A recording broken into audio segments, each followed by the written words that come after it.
आज जानिबा आगे प्रथम आम परसेंटेज केमती आगे उत्तर बाहर करिया सेटा को आम प्रथम देखिया तेणु आस देखिए ये केमती उत्तरटा बाहर 40% ऑफ 800 फाइंड द वैल्यू केमती हम ना 800 गुणन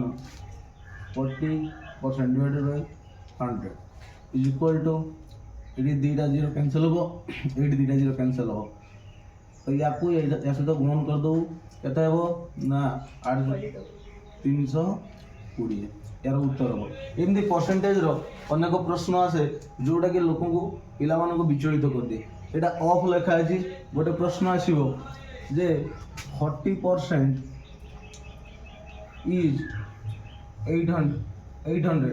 आर उत्तर केमती बाहरिया ना या टे बहुत कष्ट तेणु या देख ऑफ आउ इज रे आम जाना यार पार्थक्य कौन जो 40% इज 800 माने 40% हूँ 800 सहित सामान ताले आम एक्स को बाहर करवा तेणु यार उत्तर केमती हम ना x into 40% 40 × 100 is equal to 800 implies that x is equal to 800